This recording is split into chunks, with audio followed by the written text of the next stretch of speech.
Thank you, Mr. President. For the past few months, we've been engaged in a process. I've had the pleasure of serving as a member of the Redistricting Committee. We've been in a process where we did have an unprecedented effort to reach out and listen to the public. The maps that we've adopted to this date, the state school board map, the state house map, and the state senate map, haven't been my favorite, but I voted for all of them. I voted for them because I believe it's in the nature of a true compromise.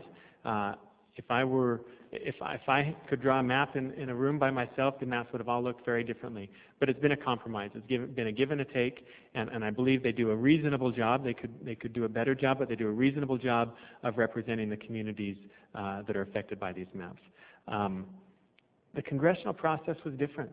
I'm disappointed in this process. When this process began, as we were concluding our work on the Senate and the House and the state school board maps, I approached my colleagues in this body, I approached my colleagues from the Redistricting Committee in the House, and I said, I want to vote for the congressional map. I want to find a map I can vote for. I want this to be bipartisan, and I want to sit down and work with you.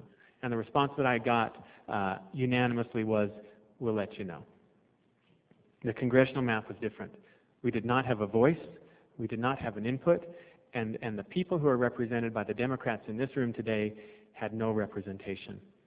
I wonder why the process was so different, why the process was so secretive. If we can work together on lines that affect us personally as members of this legislature, why can't we work together on lines that affect a body in Washington, D.C. with which we have shared animosity and frustration? The refrain for the last few months and many times today from me, as I mentioned, has been that I want to vote yes. I want to compromise. I want to meet in the middle. I'm not an unreasonable person, and my colleagues from the Democratic Party are not unreasonable. We spent hours upon hours presenting ideas, presenting ways that we can compromise. We did not draw a line in the sand at the urban-rural mix. We did not insist or even hope for a district that would be a safe Democratic district. We agreed that we would draw a district that would be competitive. We even agreed we would draw a district where a Democratic candidate would have an uphill battle. But we wanted our communities to have a voice. Hundreds of members of the public also presented ideas. They prepared maps. They took us at our word that we wanted to listen to them, that we were making this process open and fair, and they would have a voice. Our offers, the offers of bipartisanship, the offers of compromise have been ignored, and the public has been robust. We've done it.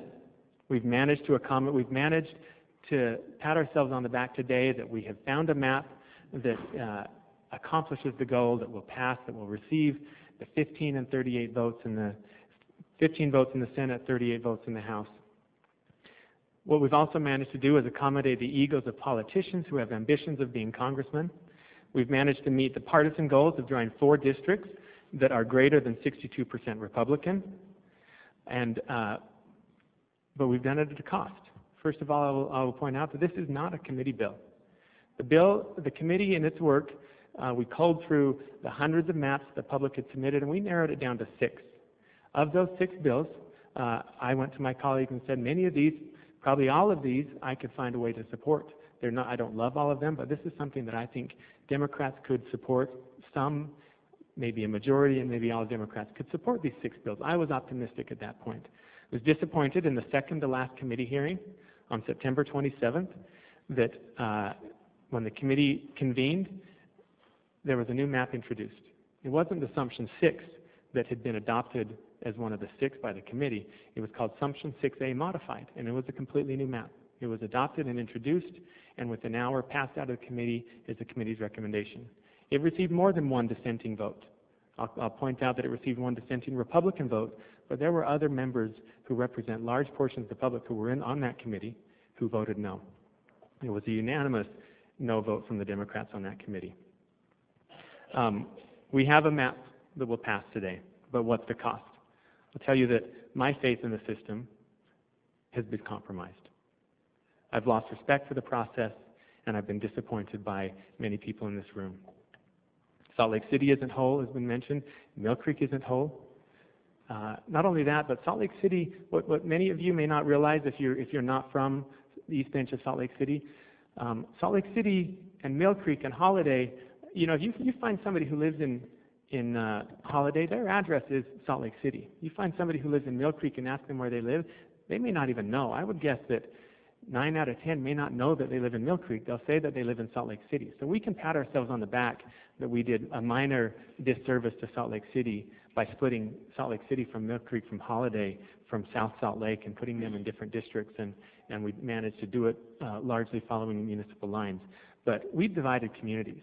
I've heard talk about how we're trying to keep rural areas whole, how we're trying to minimize disruptions in Davis County. We were not in the room for those discussions. The voice of those communities, of those hundreds of thousands of Utahns who also didn't want their community split or wanted to have their voices represented in a different way, they were not at the table while this map was being drawn. This map was introduced this evening at 8:13. It passed the House at 9:48. And this map is called an adaptation. People have asserted that it's a minor change from the Assumption 6A modified that the Senate passed 2 weeks ago. I'll point out that the modifications that occurred in the House at 8:13 today affect 350,000 people. It's a change of 15% of the state's population was changed at 8:13. And merely 2 hours later, we're voting to approve that change without having heard from the citizens, from the mayors, from the council members, from the people who are affected by this change. And we're moving ahead. Earlier this week, down in my district, there's a movement, the Occupy Salt Lake movement. You've probably heard of the Occupy Wall Street. I was invited to come down and to see what they're doing. And I like to be supportive of public citizens who are speaking out. I went down there and I saw our good Attorney General there also. He mentioned that he wasn't there in support of their cause, but he was there because they had invited him as well.